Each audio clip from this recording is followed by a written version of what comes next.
Joining me now, welcome back to the Desmond Johnson Show here on Tobacco Road Sports Radio, tobacco-road-sports-radio.com. Make sure you check us out on our regular scheduled programming. Actually, today on Friday, we've got such a loaded schedule tonight in terms of sports broadcasts, all in the 7 o'clock hour. So at 6:30 p.m., you can actually hear the pregame show between for A&T basketball. They're playing Maryland Eastern Shore at Club Corbett. We've been gone forever. We finally got a home game. Ryan Stone will be covering that for you.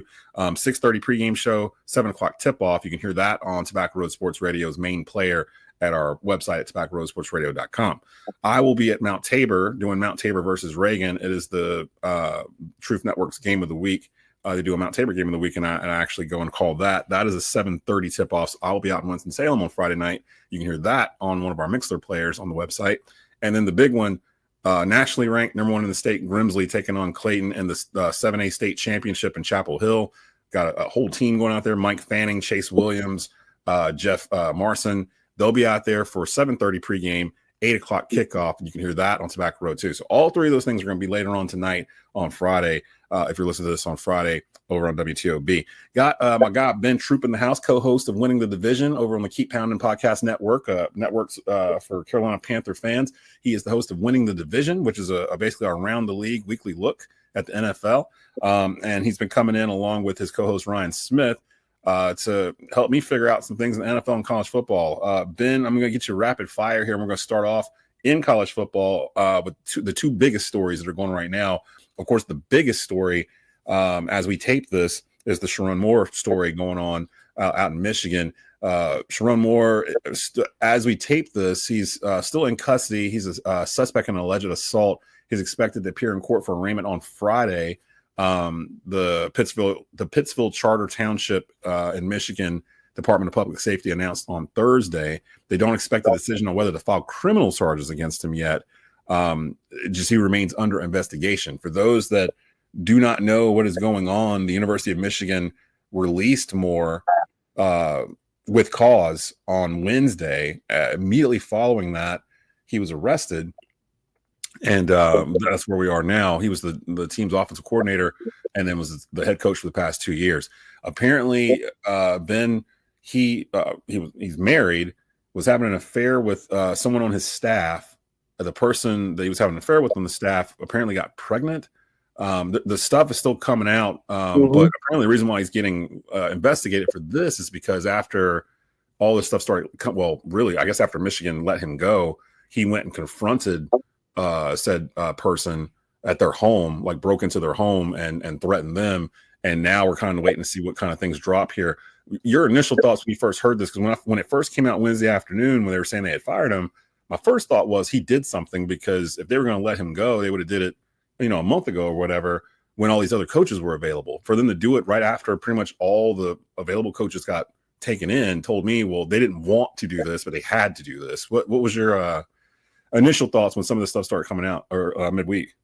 It blew my mind. I was like you, Des. I was thinking to myself, I think it's the power of the media. They knew that these stories were going to come out, and they couldn't control it. And they knew that once they started coming out, they wasn't going to stop. And obviously, they had a lot ongoing investigation. And to everybody have something to say about why didn't the coaches say anything? What are they going to say? He's the head coach. Like, what are they going to say? And how much was it going to move? I will say this about Coach Moore. I do not know him. Man, I hate to say it this way, but if Coach Moore was a better coach, we would have never known about this. If they were winning natties, you're not going. And I feel bad for the victim, but I feel bad for his wife and his kids, because Michigan is the biggest brand in the state. Nothing against the Detroit Lions; they are the biggest brand in the state. Coach Moore was the most important coach or figure in the state of in the state of Michigan. It's crazy, because the minute you think you know something, something else comes out, and the young lady involved. I mean, who knows what's going to happen to her? I will say this, though, not that it shouldn't matter. This is an isolated incident for one black head coach. I do not want every other black head coach to be grouped into this. Do it like you would do any other coach. Do it how you did Petrino. Do it how you did Art Browse. Do it the same way. I'm not saying he's not going to be punished. And we live in a social media. Listen, the punishment you're going to get from the public reprimand is bad enough, but just treat it as an isolated incident and do not let his football future be done because of it. Give him another opportunity. So I think beheaves me and you, Dez, to make sure that when high-profile black men and these type of opportunities get done wrong, we need to be very careful with our words, because we could push a narrative that somebody could take a snippet from the show. But I don't know the full detail. It's a crazy situation. But I will say this: the University of Michigan, just like any other big school, they are going to protect their brand. It doesn't matter who it is. They're going to protect the brand of Michigan before they do anything else. But let me tell you what they really did. They waited until after the recruiting cycle came and went too. Oh, they waited. They waited until after National Signing Day, early signing day in December, because you still got National Signing Day in February. And that's the bigger part. Well, that's actually the problem, because now that they've let him go with cause, none of those kids that signed have to go to Michigan. They're all released. So like every kid they signed on National Signing Day, that was my red flag. Like, oh, whoa, wait a minute, hold on. We just had signing day Monday or whatever it was, and now you're letting them go, like after all these recruits came in. Plus, don't forget, they have the number 1 rated quarterback from last year and Bryce Underwood there. So now all those kids they probably woke up this morning to calls from their agents telling them, hey, what do you want to do? This school called, that school called, because that stuff's already starting to happen. Yeah, that's all as they should. And I know the Underwood kid he's a Michigan kid. I think he's from Detroit. Originally supposed to go to LSU, chose Michigan. And for people who thinking if this is an isolated incident, it's not. When Lincoln Riley became the head coach of Oklahoma, Bob Stoops stepped down. They went through the whole recruiting cycle. He stepped down. Then Lincoln. So I'm telling you, as much as Michigan knew about everything going on, which I believe that, they also said, look, man, let's get these recruits in. It's all about protecting the brand and trying to distance themselves from Coach Moore. But this is a crazy situation, Dez. And like I said, I don't want to make this a black and white issue. I'm not doing that. I'm just saying treat him the same way you would his white counterparts. Right, no, I totally agree with you on that. And they're supposed to play Texas in the Citrus Bowl on December 31st. Biff Pogge's been named the interim coach while it's going on. And like I said, we're still trying to figure out exactly what's going on. That's the stuff that kind of reported out there, but even that's been done kind of in a way where everyone's kind of just waiting for the official whatever is going on. I'm more interested in who does Michigan go after as head coach? Because the one thing we've learned, college football has become the Wild Wild West. There's no one, there's no sheriff, there's no committee overseeing everything. So even though somebody like Kirk Cignetti at Indiana just got extended, even though Lane Kiffin just accepted the job at Florida, they're not bound to stay there. No. So, I think though, Dez, I think they think more NFL. I've heard a lot of rumbles of defensive coordinator from the Chargers because. Number one,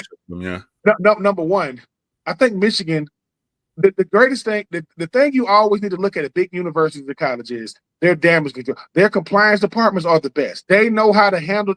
You got to know how to handle damage control when you got these big brands. And they get it, but they can separate themselves from Coach Moore. But it continues to come out. It's man, ain't no slow news there when you talking about college football, college athletics, man. This stuff is crazy. I keep seeing the Alabama coach, wasn't it Kalen DeBoer? Kalen DeBoer, yeah. I keep seeing him being attached to this potentially because he came from he coached at Eastern Michigan. He's from the Midwest, and everyone's basically just saying it like this is Michigan. Like this is one of the top 3-4 head coaching jobs in all of football. So including with I guess Alabama, Ohio State. Yeah, Michigan.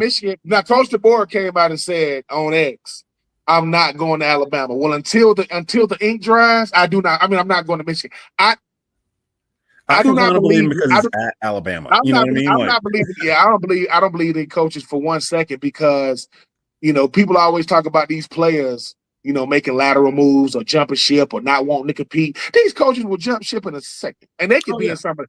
I mean, there's no. If Lincoln Riley can leave OU and go to SC. I mean, that's very simple. That's very similar as far as like coaching and traditions. But the funny thing now, it's more negotiations that go on in the media than actually have to go on in behind closed doors because there's how many coaches got contract extensions because their name came up in other schools. They ain't even have to do anything. Signetti, he's been in Indiana for 2 years or whatever. Yeah. Lost 2 games. He deserves it. But I think Indiana understands they're only going to be able to keep him for so long. Like he is going to move on someplace else. And I think they would hate it if he moved on to Michigan of all places in the Big Ten, when he just led Indiana to their best season of all time and their number 1 seed in the college football playoff.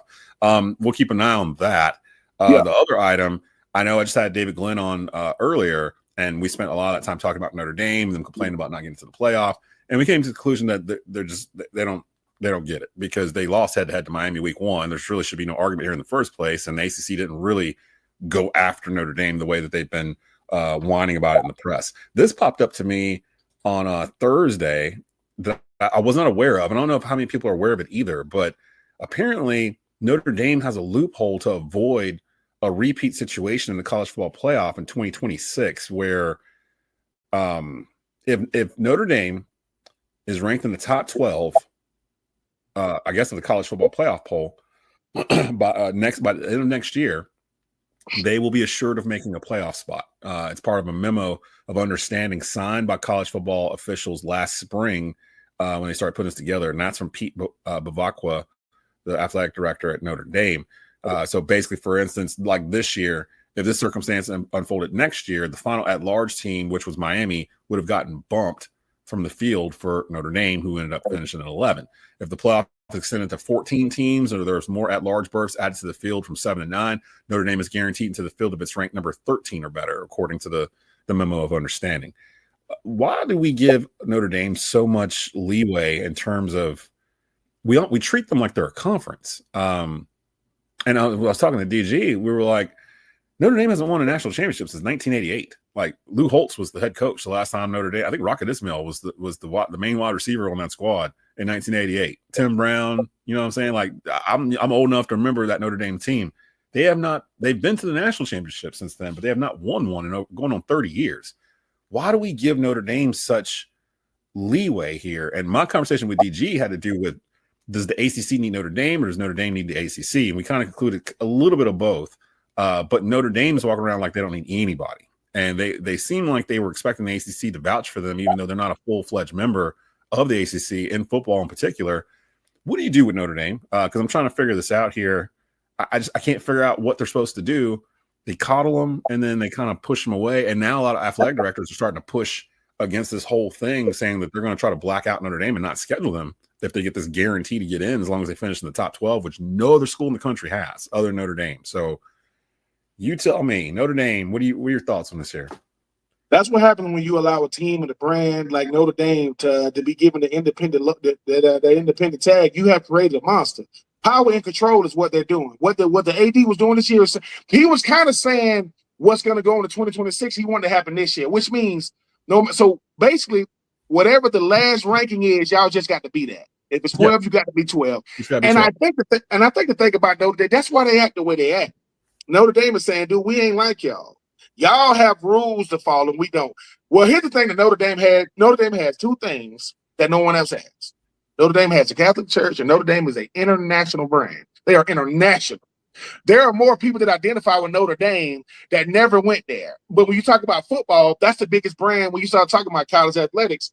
But I think what happened in 2025 is something they never thought would happen. They was like, dude, y'all brand don't resonate like that. So we got to do something. Because what they really fighting for, Dez, is perception, man. We ain't going to win it.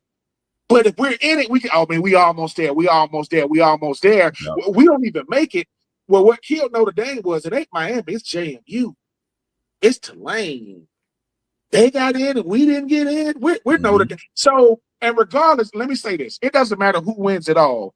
To be one of the top 12 teams is prestigious. And Notre Dame, like, dude, this used to get us in back in the day. When Manti Te'o and all those guys, we used to get in.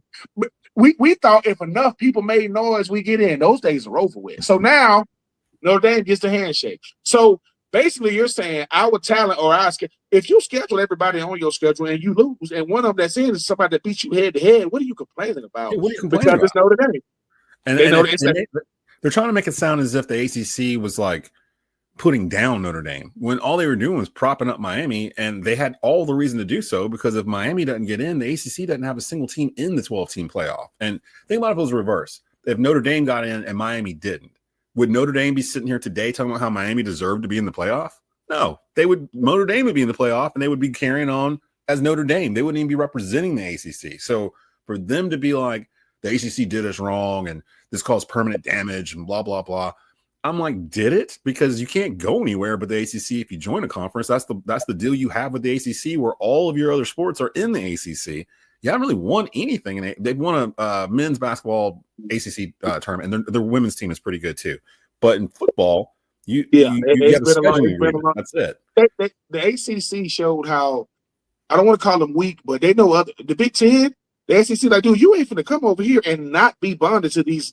You're gonna have to play these schedules and go to the championship. You're like everybody else. And I think for the ACC, it's something that you said. When Florida State isn't good, and the best team is Virginia, but the team that won it is Duke, that went 7-5. The ACC has an identity problem. And if you keep allowing Notre Dame AD to come on TV and talk trash, dude, we gave y'all this opportunity. That's why I don't understand. They just letting him talk. Like, yeah, he's just talking. Man, I ain't with that.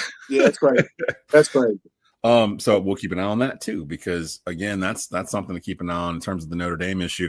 I went to go look it up. Their television deal with NBC and Peacock, which they've had since the late 80s or whatnot, which everyone kind of goes back to as why they want to stay independent. They made like $22 million a year off of the television deal. And then last year when they made the college football playoff, they made $20 million or whatever it was from that, but they didn't have to split it up amongst the conference. Exactly. They get it all. So they got like 40-something million dollars just from their TV deal and making to the playoff. They didn't make the playoff this year.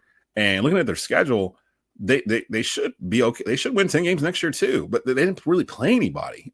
So you got that going on there.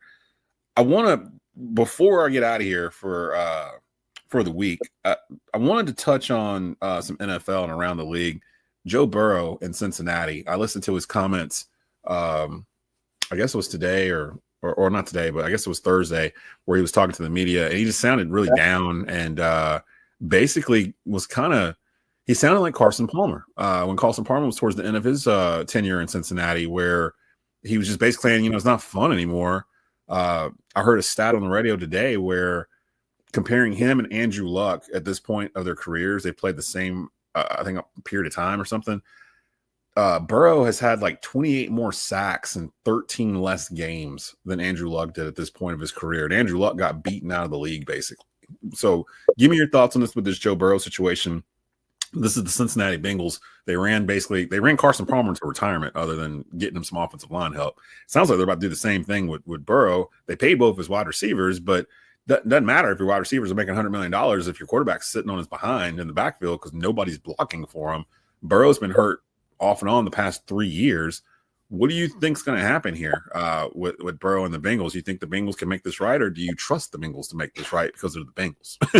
I hope they make it right. I do not trust them to make it right. I think Joe Burrow is saying, look, number one, you take away my Super Bowl year, I'm the guy that plays really well when I'm healthy, but other than that, I'm hurt. Either I'm missing the whole season, most of the season, and it's always Joe.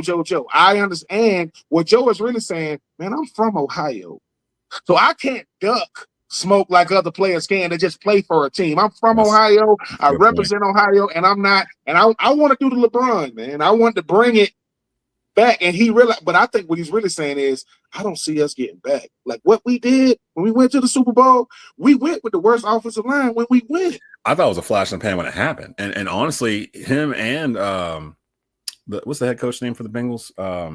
Zach Taylor. I feel like Zach Taylor and Joe Burrow have been living off that Super Bowl run ever since they have.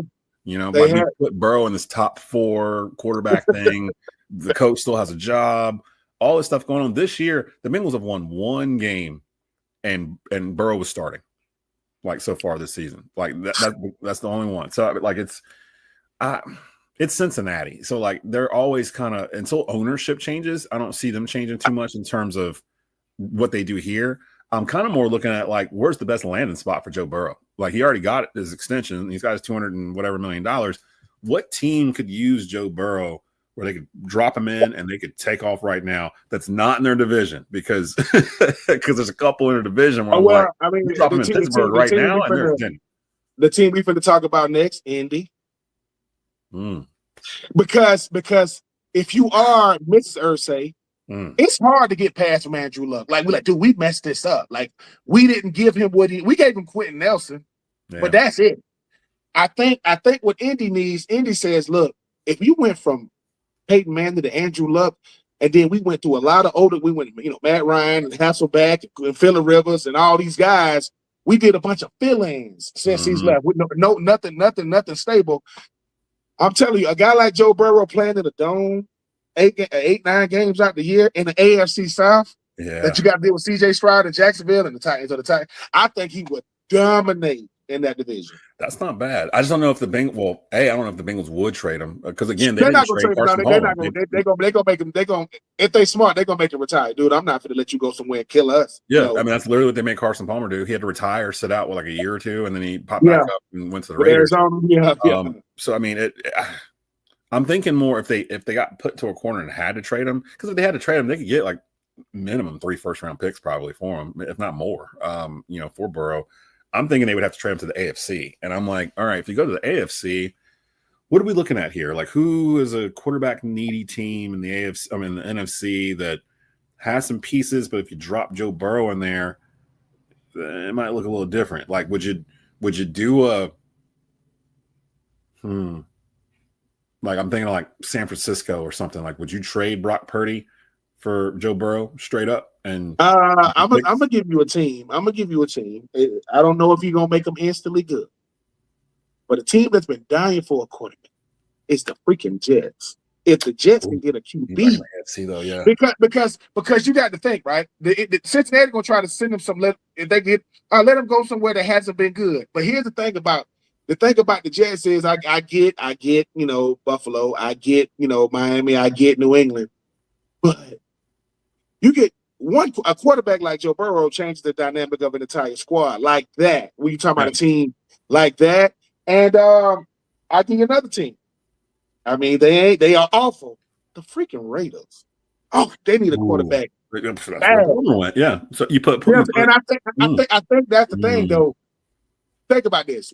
Look at what Pat Mahomes did to the Chiefs. The Chiefs was okay. They weren't like they are now. That's what a quarterback does. Yeah. He elevated them. He gave so I think the Jets or Raiders. And then now I know that Tom Brady don't really have a lot to say because he got Geno Smith. I guarantee you, Joe Burrow go out there. Bye, Geno. We'll see you later. Yeah, get out of here. Yeah, Geno, go to the because I was like I said, I like the Bengals. I mean, you talk about the Jets. I mean, you talk about a team like the Raiders, an NFC team. I would go Indy, Jets, Raiders, an NFC team. I know they don't want to do this because they just drafted the freaking Falcons. Yeah, Falcons. I was thinking the Cardinals. I think they're done with Kyler Murray. But yeah. I think they're done with Kyler Murray. And yeah, Falcons, the Saints. I know they like the new kid, the rookie they got. Tyler Shaw. Yeah, but he ain't Joe Burrow. No. Joe Burrow. If I'm a quarterback and I know Joe Burrow's on the market, I'm nervous. Unless I'm an upper echelon, type quarterback. But if he's even on the market, and that's kind of the point of this, because he can here's the one. Now here's the biggest wild card.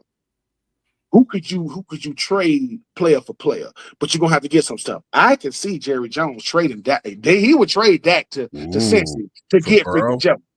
What got to give up? Joe Burrow in Dallas. Oh, those my receivers God. with Pickens and Lamb, and they got a running back too. They got an O-line. Just say Pickens ain't there. You gonna get somebody want to come play with Joe. The receiver gonna be like, "Hey, dude, I'll come." Joe Burrow once again in the dome, and I got to beat the Eagle. That sounds like a Jerry Jones move, actually, because he's already signed. You don't have to worry about negotiating one more thing. He's already signed their contract. Well, I think Dak is coming up on another deal. So. Yeah, I can see that too. We're actually running out of time here. I didn't realize that we was running out. I was going to get to Phillip Rivers and Indy, but it's not. We'll see if he starts or not. I kind of feel bad for him because if he does play, it resets his Hall of Fame clock another 5 years. But if he stays on the practice squad, he's still good to go, and he was eligible in like 2 months or whatever. So he just turned 44 on Monday. So we'll see what happens with Indy. Indy, man, we were talking so highly of Indy 4 weeks ago, and it's just come off the rails. And Daniel Jones with the Achilles injury, horrible for him. He was having a comeback season, might be comeback player of the year actually. But we'll get to all that. Go watch. Actually, there's a new episode of Winning the Division that will drop on Friday to get you ready for the weekend. So go check that out. YouTube.com/@Tobacco Road Sports Radio. The audio will be on our Tobacco Road Sports Radio podcast network. You can get that there and catch Ben and Ryan on Winning the Division. We will see you.